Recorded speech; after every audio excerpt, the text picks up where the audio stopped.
નમસ્કાર, પ્રણામ, સ્વાગત છે તમારું અમારી યુટ્યુબ ચેનલમાં। તો મિત્રો, આજની કહાની છે કે જ્યારે વહુ તેની સાસુને વૃદ્ધાશ્રમમાં મૂકવા જઈ રહી હતી ત્યારે તેણે ત્યાં કંઈક એવું જોયું કે તેના હોશ ઉડી ગયા। ત્યાં એવું શું થયું હતું કે તે ચાલો જાણીએ આગળની કહાનીમાં। કવિતાજી સવારે ઉઠીને મંદિર જવાની તૈયારી કરી રહ્યા હતા ત્યારે પુત્રવધૂની આંખ ખુલી અને તેણે તેના પતિ વિપુલને કહ્યું કે વિપુલ, આટલી વહેલી સવારે રૂમનો દરવાજો ન ખોલો। તમારી માં સવારના 5 વાગ્યાથી ખખડાટ કરવા લાગી જાય છે। સવારમાં આ સમયે સરસ ઊંઘ આવે છે અને તમારી માતા બધું જ તે ખરાબ કરી દે છે।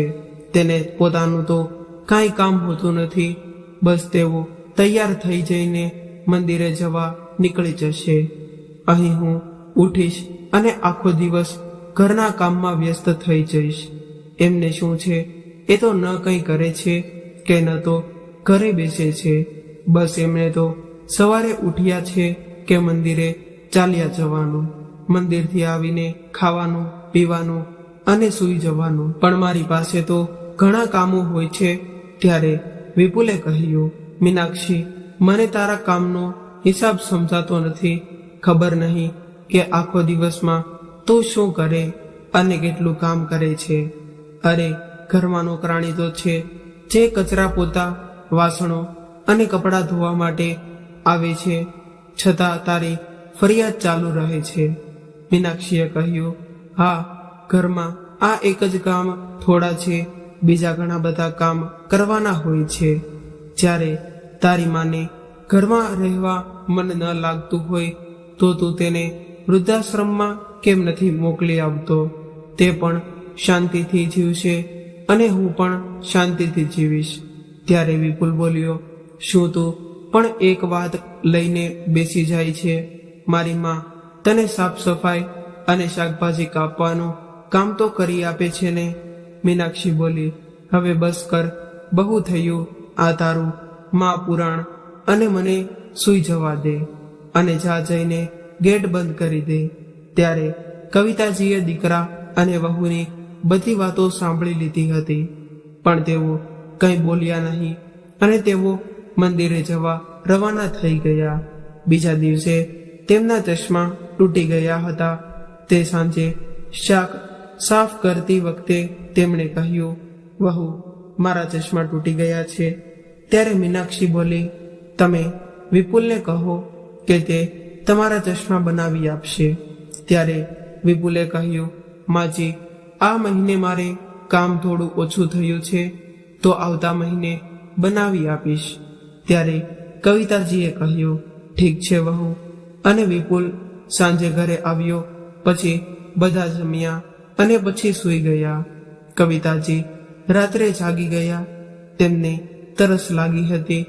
તે પાણી લેવા રસોડામાં ગયા અને રસોડામાં અંધારું હોવાને કારણે તેમનો હાથ કાચના ગ્લાસને સ્પર્શ થયો એટલે તે નીચે પડી ગયો, જેનો અવાજ સાંભળીને મીનાક્ષી બહાર આવી અને તેણે તૂટેલા ગ્લાસને જોયો તો તે ગુસ્સાથી બૂમો પાડી અને કહેવા લાગી કે તમારી આંખો છે કે બટન? જોઈ શકતા નથી કે ભગવાનને તમને 2 આંખો આપી છે, છતાં તમે જોઈ નથી શકતા અને આટલો મોંઘો ગ્લાસ તોડી નાખ્યો છે। હવે તેની ભરપાઈ કોણ કરશે? તેનો અવાજ સાંભળીને વિપુલ પણ બહાર આવ્યો। બહાર આવતા જ તેણે કહ્યું, અરે શું થયું? તું આટલી બધી બૂમો કેમ પાડી રહી છે? ત્યારે મીનાક્ષીએ કહ્યું, તારી માએ તો આટલો મોંઘો ગ્લાસ તોડી નાખ્યો છે। તને ખબર છે, મારા પપ્પા તે યુરોપથી લાવ્યા હતા અને તારી માએ તેને તોડી નાખ્યો। એ જોઈને વિપુલે મીનાક્ષીને કહ્યું, આ થોડું જાણી જોઈને કર્યું હશે, કદાચ ભૂલથી તૂટી ગયો હશે, તેના માટે આટલી બધી બૂમો પાડવાની શું જરૂર છે? કોઈ પણ વસ્તુઓ ગમે ત્યારે તૂટી શકે છે ને? આવી નાની નાની વાત પણ શું હોબાળો કરે છે? વિપુલે તેની માતા તરફ જોયું અને કહ્યું, માં, તમે ચશ્મા પહેરવાનું ભૂલી ગયા છો, એટલે કદાચ હા તમારા ચશ્મા તો કાચ તૂટી ગયો હતો. ત્યારે કવિતાજી કંઈ બોલે તે પહેલા મીનાક્ષીએ પોતે જ તે બોલી પડી કે હા, તો શું થયું કે એક તો પોતાની ચીજોનું ધ્યાન રાખી નથી શકતા અને ઉપરથી મારું નુકસાન કરી નાખ્યું.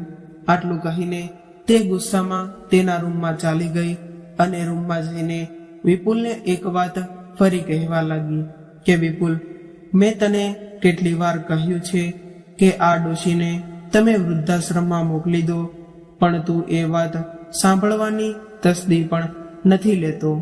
અરે, વૃદ્ધાશ્રમમાં શું માણસો નથી રહેતા?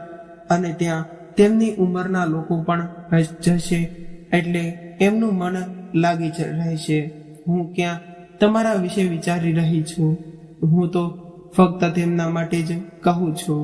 પણ તું એક સેજ એવો કે મારી આ વાત સાંભળતો પણ નથી.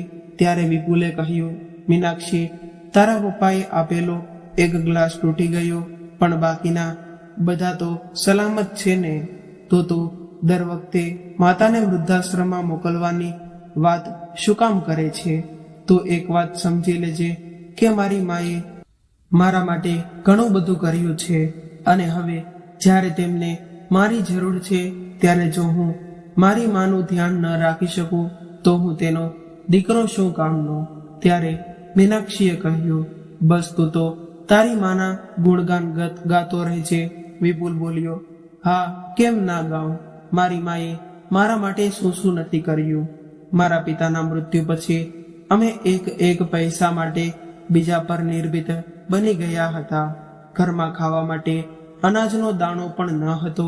ત્યારે મારી માં ભણેલી હોવા છતાં તેણે મારા ખાતર ક્યાંય સારી નોકરી ન કરી, કેમ કે તે કોઈ પણ જગ્યાએ નોકરી પણ ન ગઈ હોત તો તેમણે મને એકલો મૂકીને જવું પડ્યું હોત. એટલે મારી સાથે રહેવા માટે તેણે ઝાડુ મારવા, સાફ કરવા અને વાસણો ધોવા જેવા ઘણા બધા કામ કર્યા અને તે પોતે દિવસમાં એક વખત જમીને અને ક્યારેય મને કોઈ વસ્તુની કમી ન આવવા દીધી. અને તને ખબર છે કે જ્યારે હું બહુ નાનો હતો ત્યારે મેં તેની પાસે એક વખત રેસલર સાયકલની માંગ કરી હતી. તે સમયે મારી માતાનો પગાર પણ ઘણો ઓછો હતો. તેમ છતાં પૈસા બચાવીને તે પગપાળા ચાલવા લાગી અને એક પૈસો ઉમેરીને તેણે મારા જન્મદિવસ પર મારા માટે મારી પસંદગી સાયકલ ખરીદીને આપી હતી. અને હવે તું મને કહે મીનાક્ષી કે હું મારી માતાને કેવી રીતે છોડી શકું? ત્યારે તેને થોડા સમય માટે એવું લાગ્યું કે આ વાતથી મીનાક્ષી સાવ બદલાઈ ગઈ હશે, પણ થોડા સમય પછી પાછી તેણે એનું જૂનું વર્તન શરૂ કર્યું. આ કારણે વિપુલ ખૂબ જ ચિંતિત થઈ ગયો કે તે મીનાક્ષીને કેવી રીતે સમજાવે. પછી તેની નજર અચાનક સામેથી આવતા મહેશ પર પડી કે જે તેનો સાળો હતો અને વિપુલને દૂરથી જોતા જ તે મહેશની તરફ દોડ્યો અને જલ્દીથી આવી તેણે તેને ગળે લગાડ્યો. મહેશ અને વિપુલ પછીથી સાળા બન્યા હતા. તે પહેલા તેઓ બેસ્ટ ફ્રેન્ડ હતા. બંને એકબીજાને બધી જ વાત કહેતા, પણ મહેશ છેલ્લા કેટલાય સમયથી શહેરની બહાર રહેતો હતો અને કામમાં વ્યસ્ત હોવાને કારણે બંને એકબીજા સાથે વાત પણ કરી નહોતા શકતા. અને આજે આટલા દિવસો પછી મળ્યા એટલે બંનેની ખુશીની કોઈ સીમા ન રહી. બંનેએ સાથે ડિનર કરવાનો પ્લાન બનાવ્યો હતો અને મહેશ અને તેની પત્ની બંને વિપુલના ઘરે જમવા આવવાના હતા. મીનાક્ષી આ વાતથી ખૂબ જ ખુશ હતી, કેમ કે તે પણ આટલા દિવસો પછી તેની ભાભીને મળવાની હતી. મીનાક્ષીએ તેના સાસુને કહ્યું, મારો ભાઈ અને ભાભી ઘરે આવી રહ્યા છે, તો મહેરબાની કરીને ખાવા પીવાનું ધ્યાન રાખજો. અને કવિતાજી એક સારી ગૃહિણી હતા અને તે પોતાના હાથ વડે ભોજનમાં મસાલા ઉમેરતા હતા અને તેમના હાથમાં એક અલગ જ જાદુ હતો. તેઓ ખાવાનું એટલું સ્વાદિષ્ટ બનાવતા કે સારી સારી હોટલ પણ ફીકી પડી જાય. અને કવિતાજીએ લગભગ બધું જ જમવાનું તૈયાર કરી દીધું હતું અને મહેશ અને તેની પત્ની અંદર આવ્યા કે તરત જ મીનાક્ષીએ તેના સાસુને જોઈને કહ્યું અને તે પોતે તેમને મળવા બહાર નીકળી ગઈ. બિચારી કવિતાજી તેમને લગભગ બધું જ જમવાનું તૈયાર કરી નાખ્યું હતું, પણ ખીરમાં ખાંડ ઉમેરવાની બાકી હતી અને તેમણે મીનાક્ષીને કહ્યું, વહુ પ્લીઝ ખાંડનો ડબ્બો ઉપાડી આપજો ને. અને મીનાક્ષીએ ઉતાવળમાં ખાંડને બદલે મીઠાનો ડબ્બો પકડીને આપી દીધો અને બહાર જતી રહી. ચશ્મા ન હોવાને કારણે કવિતાજીએ એ જ મીઠાને ખાંડ સમજીને તેને ખીરમાં નાખી દીધું. મહેશ અને તેની પત્નીએ આવવાની સાથે જ તે કવિતાને યોગ્ય માન આપ્યું અને તેમના પગને સ્પર્શ કરી પ્રણામ કર્યા. પછી તેની બહેન મીનાક્ષીને મળ્યા અને ત્યારે જ વિપુલ પણ બહારથી થોડીક વસ્તુઓ લઈને ઘરમાં આવ્યો. એટલે બધા સાથે બેસીને વાતો કરવા લાગ્યા. મહેશ અને તેની પત્ની માટે નાસ્તાની બધી જ વસ્તુઓ લઈને કવિતાજી આવ્યા, પણ મીનાક્ષી ત્યાં જ બેઠી રહી.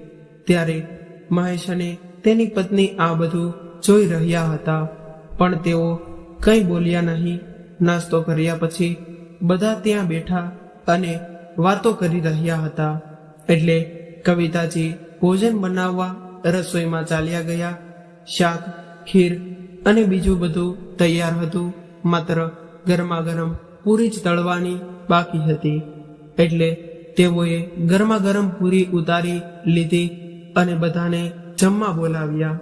બધા આવીને ડાઇનિંગ ટેબલ પર બેઠા. બધા લોકો ગરમા ગરમ અને સ્વાદિષ્ટ ભોજનનો આનંદ લેવા લાગ્યા. પહેલું ભોજન ટુકડો ખાતા જ મહેશે કહ્યું, ઓહ મીનાક્ષી, તું તો ખૂબ જ સ્વાદિષ્ટ ભોજન બનાવે છે. ત્યારે કવિતાજી કંઈ બોલે તે પહેલા મીનાક્ષીએ કહ્યું, હા ભાઈ, બધા લોકો ધીમે ધીમે શીખે છે, હું પણ શીખી ગઈ. અને કવિતાજી કંઈ બોલ્યા નહીં અને તેઓ જમવાનું બનાવીને બધાને ખવડાવતા રહ્યા. બધાએ જમવામાં ખૂબ જ વખાણ કર્યા અને જ્યારે પછી મીનાક્ષીએ કહ્યું, મમ્મી પ્લીઝ કંઈક મીઠી વસ્તુ લઈને આવો ને. ભાઈ પણ ને ખબર પડવી જોઈએ કે તેની બહેન કેટલું સ્વાદિષ્ટ ભોજન બનાવે છે. પછી કવિતાજી બધા માટે ખીર લઈને આવ્યા અને જેવી બધાએ ખીર ખાવાનું શરૂ કર્યું કે તરત જ બધા વોશરૂમ તરફ દોડ્યા, અથવા તો કોઈએ તો ડસ્ટબિનમાં જ તે ખીર નાખી દીધી. મીનાક્ષી થોડી ગભરાઈ ગઈ, એટલે પછી તેણે જાતે જ તે ખીર ચાખી અને ચાખ્યા પછી તેણે ખૂબ જોરથી બૂમ પાડી, મમ્મીજી, તમે આ શું કર્યું? તમને કોઈ અક્કલ છે કે નહીં? તમે ખીરમાં સાકરને બદલે મીઠું નાખ્યું છે. ત્યારે જ તે મહેશે આવીને મીનાક્ષીને કહ્યું, મીનાક્ષી, જમવાનું તો તે બનાવ્યું હતું, તો આંટીને કેવી રીતે મીઠું નાખ્યું હશે? મીનાક્ષી સાવ ચૂપ રહી ગઈ. ત્યારે કવિતાજીએ હાથ જોડીને કહ્યું, દીકરા, મને માફ કરી દે, મારી ભૂલ થઈ છે. વહુએ કંઈ નથી કર્યું, મેં જ ખીર બનાવી હતી અને મારાથી જ તેમાં મીઠું પડી ગયું હતું. મહેશે તરત જ તે ઉઠીને કવિતાજીનો હાથ પકડીને કહ્યું, અરે આંટી, તમે આ શું કહો છો? અમે તો તમારા છોકરા જેવા છીએ. મારી સામે હાથ ન જોડો. અને કોઈ વાંધો નથી, આની નાની નાની ચીજો બનાવી રહે છે. મહેશ અને તેની પત્ની જમ્યા પછી ત્યાંથી નીકળી ગયા. પણ મીનાક્ષીએ વાત અહીં પૂરી કરી ન હતી. તેના ભાઈ ભાભી ગયા પછી તે તેના સાસુની પાછળ પડી ગઈ હતી અને કવિતાજીને પૂછ્યું, તમને તકલીફ શું છે? તમે મને શાંતિથી કેમ જીવવા નથી દેતા? તમારાથી મારી થોડી ખુશી પણ સહન નથી થતી. કવિતાજીએ કહ્યું, પણ વહુ, ખાંડને બદલે તે જ તે મને મીઠાનો ડબ્બો કાઢીને આપ્યો હતો. ત્યારે જ તે વિપુલ મહેશને છોડીને અંદર આવ્યો. તેણે કહ્યું, માં, તે પણ ધ્યાન કેમ ના આપ્યું? ચાલો, એ પણ કંઈ મોટી વાત નથી, પણ હું હંમેશા જોઉં છું કે જ્યારે તમે ભૂલ કરો છો ત્યારે તમારી પાસે ચશ્મા નથી હોતા. એક કામ કરો કે તમારા ચશ્માને એક દોરી સાથે હું બાંધી આપું છું, જેથી તમે તેને અહીં તહીં રાખીને ભૂલી ન જાઓ. આ વખતે કવિતાએ વિપુલને બધું સત્ય કહી દીધું. તેણે કહ્યું, વિપુલ દીકરા, છેલ્લા 1 મહિનાથી મારા ચશ્મા તૂટી ગયા છે, જેને કારણે હું વસ્તુઓને બરાબર જોઈ નથી શકતી અને આ બધી ભૂલો થાય છે. વિપુલે કહ્યું, પણ માં, તે મને પહેલા જ કેમ ન કહ્યું કે તારા ચશ્મા તૂટી ગયા છે? એટલે કવિતાજી બોલી, બેટા, મેં વહુને આ વાત કહી હતી ત્યારે તેણે મને કહ્યું હતું કે આ મહિને તારો ખર્ચો ખૂબ જ વધી ગયો છે, તેથી આવતા મહિને મારા ચશ્મા બનાવી આપશે. તેથી જ તે મેં તને ફોન કરીને પણ કંઈ કીધું નહીં. વિપુલે મીનાક્ષીને સામે ગુસ્સાથી જોયું. મીનાક્ષીએ આંખો નીચે કરી નાખી. વિપુલ આ રોજિંદગી દિનચર્યાથી પરેશાન થઈ ગયો હતો અને તે કોઈ પણ ભોગે આનો ઉકેલ લાવવા માંગતો હતો. બીજે જ દિવસે મહેશનો ફોન આવ્યો. મહેશે વાતચીત પરથી અનુમાન લગાડ્યું કે વિપુલ થોડો અપસેટ છે. મહેશે કહ્યું, શું થયું વિપુલ? તું આટલો પરેશાન કેમ છે? ત્યારે વિપુલ બોલ્યો, કંઈ નહીં દોસ્ત, ઘરમાં રોજનું નાટક ચાલે છે. તારી બહેનને સમજાવીને હું ઘણો કંટાળી ગયો છું. તે હંમેશા એ જ વાત રટ્યા કરે છે કે તારી માને વૃદ્ધાશ્રમમાં મૂકીને આવ. તને ખબર છે ને કે મારી માએ મારા માટે કેટલો સંઘર્ષ કર્યો છે. આજે જ્યારે તેને મારી જરૂર છે ત્યારે હું તેને જીવનની સંધ્યાકાળમાં આ રીતે કેવી રીતે છોડી શકું? આ સાંભળીને મહેશ પણ હેરાન થઈ ગયો અને તેણે વિપુલ સાથે મળીને મીનાક્ષીને પાઠ ભણાવવાનો પ્લાન બનાવ્યો. બીજા જ દિવસે વિપુલે કહ્યું, માં, તારા કપડાં બાંધી લે, હું તને નવી જગ્યાએ લઈ જવાનો છું, જ્યાં તને ઘણા નવા મિત્રો મળશે અને તારા જેવી જ તે ઉંમરના લોકો ત્યાં હશે, જેથી તને એકલાતાનો અનુભવ નહીં થાય. ત્યારે કવિતાજી તેના કપડાં પેક કરીને વિપુલ અને મીનાક્ષી સાથે નીકળી ગયા. મીનાક્ષી આજે ખૂબ જ ખુશ હતી, કેમ કે આજે તેની ઈચ્છા પૂરી થવાની હતી. તે ઘણા સમયથી સાસુથી છુટકારો મેળવવા ઈચ્છતી હતી અને આજે એવું જ થવાનું હતું કે છેવટે તેણે સાસુથી છુટકારો મેળવવા માટે શું શું ન કર્યું હતું. તેણે તેની સાસુને ખૂબ જ ત્રાસ આપ્યો હોવા છતાં તે ઘર છોડવા તૈયાર ન હતા. વિપુલને પણ બહુ સમજવાની કોશિશ કરી હતી. ત્યારે અંતે વિપુલના દિમાગમાં આ વાત હતી. આવું વિચારતી વિચારતી તે પોતાની જાત સાથે હસી રહી હતી. ત્યારે અચાનક આ કાર બંધ પડી. વિપુલે કહ્યું, મીનાક્ષી, માની બેગ બહાર કાઢ. મીનાક્ષીએ ખુશીથી કહ્યું, આપણે શું વૃદ્ધાશ્રમમાં પહોંચી ગયા છીએ કે? ત્યારે વિપુલે દુઃખી મનથી માથું નમાવીને હા પાડી. મીનાક્ષીએ ખુશીથી કારમાંથી બેગ કાઢીને તેણે કહ્યું, હા હા, હું માજીની બેગ બહાર કાઢું છું, એમાં શું છે? આખરે તો હું તેમની બહુ છું ને, તેમની સેવા કરવી મારી ફરજ છે. માજી, તમે આરામથી બેસો, હું તમારી બેગ કાઢી આપીશ અને તમને અંદર પણ છોડી દઈશ. ત્યારે કવિતાજી હવે અનુભવી રહ્યા હતા કે આજે તેઓ હારી ગયા છે, અથવા તો તમે એમ પણ કહી શકો છો કે આજે તેમણે તેમનો પુત્ર ગુમાવ્યો છે. અત્યારે તેઓ એવું અનુભવી રહ્યા હતા કે જે તેમણે છોડવા અહીં આવ્યો છે તે માત્ર મીનાક્ષીનો પતિ છે, પણ તેનો પુત્ર નથી, જેના માટે તેમણે આટલું બધું કર્યું હતું. તે વ્યક્તિ આજે તેમને અનાથની જેમ અહીં છોડીને જતો રહે છે. આ બધું વિચારીને એમની આંખોમાંથી આંસુ વહી રહ્યા હતા. મીનાક્ષી અને વિપુલ એમની માતા સાથે વૃદ્ધાશ્રમમાં પહોંચ્યા.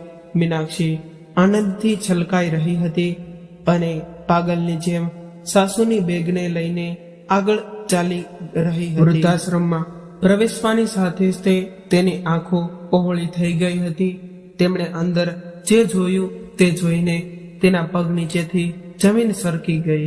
જે વૃદ્ધાશ્રમમાં તે તેના સાસુને મૂકવા આવી હતી ત્યાં જ તે પોતાના માતા પિતા સિંહાસન પર બેઠા હતા અને બંનેની હાલત એકદમ દયનીય લાગતી હતી. તેમને જોતા જ તે મીનાક્ષીના હાથમાંથી બેગ છૂટી ગઈ હતી. તરત જ તે તેના માતા પિતા પાસે દોડી ગઈ અને જવાની સાથે જ તે તેમને ગળે લગાવ્યા અને તેમને કહ્યું, મમ્મી પપ્પા, તમે બંને અહીં કેવી રીતે આવ્યા છો? તેના પિતાએ દબાયેલા સ્વરે કહ્યું, દીકરા, અમારા જેવા વૃદ્ધોનું હવે ઘરમાં શું કામ છે? જ્યાં સુધી તમારા બાળકોને લાગતું છે કે તેઓને અમારી જરૂર છે ત્યાં સુધી તેઓ અમને તેમની સાથે રાખે છે અને જે દિવસે તેમની જરૂરિયાતો પૂરી થઈ જાય છે ત્યારે તેઓ અમને ઘરમાંથી બહાર કાઢી મૂકશે અને અહીં વૃદ્ધાશ્રમમાં મૂકી જાય છે. તેના માતા પિતાને આવી હાલતમાં જોઈને મીનાક્ષી ખૂબ જ નારાજ થઈ ગઈ હતી અને તેણે કહ્યું, મમ્મી પપ્પા, તમે ચિંતા ન કરો, હું મારા ભાઈ ભાભીને નહીં છોડું. ત્યાર પછી તેણે મહેશને ફોન કરીને વૃદ્ધાશ્રમમાં બોલાવ્યો. મહેશ ત્યાં આવવાની સાથે જ તે તેના પર વરસી પડી અને મીનાક્ષીએ કડક સ્વરે કહ્યું, મહેશ, તું કેવો દીકરો છે? તને જરા પણ શરમ નથી આવતી તારા મમ્મી પપ્પા સાથે આવું વર્તન કરીને? અરે જે માતા પિતાએ તને આટલી સારી રીતે ઉછેર્યો, શું આજે તને એમની બે રોટલી ભારે લાગી રહી છે? મમ્મી પપ્પા તારી પાસેથી શું ઈચ્છે છે? માત્ર દિવસમાં 2 વાર જમવાનું, 2 જોડી કપડાં, બસ. અને તમે લોકો આટલું પણ નથી કરી શકતા? જ્યારે તમે મારા મમ્મી પપ્પાને રાખી શકતા નથી તો પછી તેમની મિલકત પર પણ તમારો અધિકાર નથી. કાં તો મમ્મી પપ્પાને નમ્રતાપૂર્વક ઘરે લઈ જાઓ, નહીં તો હું પોલીસને અત્યારે જ તે અહીં બોલાવીશ અને જ્યારે તમને લાકડીના 4 ફટકા પડશે ત્યારે તમારી બધી અક્કલ ઠેકાણે આવી જશે. ત્યારે મહેશે કહ્યું, હા, કેમ નહીં, પોલીસને ફોન કરીને બોલાવ અને પોલીસને અહીં આવવા દે. શું હું અહીં એકલો જ આવું છું કે તેના માતા પિતા અહીં વૃદ્ધાશ્રમમાં મૂકી આવ્યો છું? અરે, તું અહીં શું કીર્તન કરવા માટે આવી છે? તું પણ તો તારી સાસુને આજ વૃદ્ધાશ્રમમાં મૂકવા માટે આવી છે. એટલે વધારે લેક્ચર આપવાની કોઈ જરૂર નથી. અને લેક્ચર આપતા પહેલા તારી અંદર શું ચાલી રહ્યું છે તો તે જો પહેલા તું કેટલી મહાન છે. તું તારી એકમાત્ર સાસુ માટે પણ ભોજન બનાવી નથી શકતી તો તું શું દિવસમાં 2 વાર તેમને ખવડાવી શકે છે? તો તું શું મને સંભળાવવા અહીં આવી છે? તારી બિચારી સાસુ ઘરનું બધું જ કામ કરે છે છતાં પણ તું તેને દરેક વસ્તુ માટે તડપાવે છે અને અહીં આવીને મને જ્ઞાન આપે છે. અને હવે બોલાવ પોલીસને. તું ફોન કરે છે કે કરું હું કરું? આ બધું જોઈને મીનાક્ષી સાવ ચૂપ થઈ ગઈ. હવે તેને પોતાની ભૂલનો અહેસાસ થઈ રહ્યો હતો. મહેશે કહ્યું, હું તારા માતા પિતાને અહીં ક્યારેય નહીં છોડું અને હું તેમને મારી સાથે લઈ જઈશ. પણ શું તું તારી સાસુને તારી સાથે પાછા ઘરે લઈ જઈશ? બોલ હવે, કેમ નથી બોલતી? બંધ કેમ થઈ ગઈ? અને હવે ક્યારે મને ફરી લેક્ચર ન આપતી? સમજીને આટલું કહીને મહેશ તેમના માતા પિતાને ઘરે લઈ જવા લાગ્યો. એટલામાં પાછળથી મીનાક્ષીનો અવાજ આવ્યો, હા, હું મારી સાસુને મારી સાથે ઘરે લઈ જઈશ અને આજ પછી હું ક્યારેય તેમને આવી જગ્યાએ મૂકવાનું વિચારીશ પણ નહીં. મીનાક્ષીએ બેગ ઉપાડી અને કવિતાજીને કહ્યું, માજી, મેં ઘણી બધી મૂર્ખતા કરી છે, જેના માટે મને માફ કરી દો. આજે મને સમજાયું છે કે માતા પિતાને કેવું લાગતું હશે જ્યારે તેમના પોતાના બાળકો તેમને અનાથની જેમ અહીં મૂકી જાય છે. આટલું કહીને મીનાક્ષીની આંખોમાંથી આંસુ વહેવા લાગ્યા. એણે રડતા રડતા કહ્યું, કદાચ આ મારા કર્મોનું જ પરિણામ છે કે મારા માતા પિતાને મારા ભાઈ ભાભીએ અહીં છોડી દીધા છે. ત્યારે મહેશે કહ્યું, જ્યારે તું તારી સાસુને અહીંથી લઈ જવા તૈયાર થઈ તો બહુ સારું છે, પણ હું મારા મમ્મી પપ્પાને અહીંથી નહીં લઈ જાઉં. એટલે મીનાક્ષીએ તેની આંખોમાં આંસુ સાથે ગુસ્સાથી મહેશ સામે જોયું તો મહેશે કહ્યું, કેમ કે તેઓ ક્યારેય અહીં રહેવા આવ્યા જ નથી. મીનાક્ષી હેરાનીથી મહેશ સામે પ્રશ્નાર્થ નજરે જોવા લાગી. પછી મહેશે રહસ્ય ખોલ્યું અને કહ્યું, અરે મૂર્ખ, આજે સવારે જ તે અમે મમ્મી પપ્પાને અહીં લાવ્યા હતા. અને પછી બધા જોર જોરથી હસવા લાગ્યા. વિપુલ, મહેશ, તેની પત્ની અને મીનાક્ષીના માતા પિતા બધા જ જોર જોરથી હસવા લાગ્યા. મીનાક્ષી વધુ જોરથી રડવા લાગી. પછી બધાએ તેને શાંત કરી અને સમજાવ્યું કે આ બધું તેને ભૂલનો અહેસાસ કરાવવા માટે ડ્રામા કર્યો હતો. અને પછી મીનાક્ષી તેના સાસુને અને મહેશ તેના માતા પિતાને સાથે લઈને તેમના ઘરે પાછા ફર્યા. ત્યારે બધા જ ઘટનાના ખૂબ ખુશ હતા અને અંતે બધું બરાબર થઈ ગયું હતું. મીનાક્ષી પણ હવે સમજદાર થઈ ગઈ હતી અને હવે તે તેની સાસુને તેની માતા માનવા લાગી. અને જેમ તેની ભાભી તેની સાસુને તેની માતા માનતી હતી તેમ એને તો તેની ભાભીને મીનાક્ષીને કહ્યું હતું કે લગ્ન પછી કંઈ પણ બદલાવાનું નથી. માત્ર માતાનો ચહેરો બદલાઈ જાય છે, પરંતુ તેના પ્રત્યેનો આપણો પ્રેમ ક્યારેય બદલાતો જ નથી. જો દરેક છોકરી તેની સાસુને પોતાની માં માની લે તો પછી પોતાના માતા પિતા વૃદ્ધાશ્રમમાં જશે નહીં અને આટલા બધા વૃદ્ધાશ્રમો પણ ખોલવાની જરૂર નહીં પડે. મીનાક્ષી આ વાત સારી રીતે સમજી ચૂકી હતી. તો મિત્રો, આ હતી આજની કહાની. તમને કેવી લાગી કોમેન્ટ દ્વારા જણાવજો અને પસંદ આવી હોય તો તમારા અન્ય મિત્રો સાથે શેર કરજો. સાથે સાથે વિડીયોને લાઈક કરી દેજો અને શેર પણ કરી દેજો. તમારા મિત્રો સાથે શેર કરી સબસ્ક્રાઇબ જરૂરથી કરજો. ફરી મળીશું આવા જ એક નવા વિડીયો સાથે. ત્યાં સુધી સૌને મારા મિત્રોને જય શ્રી કૃષ્ણ.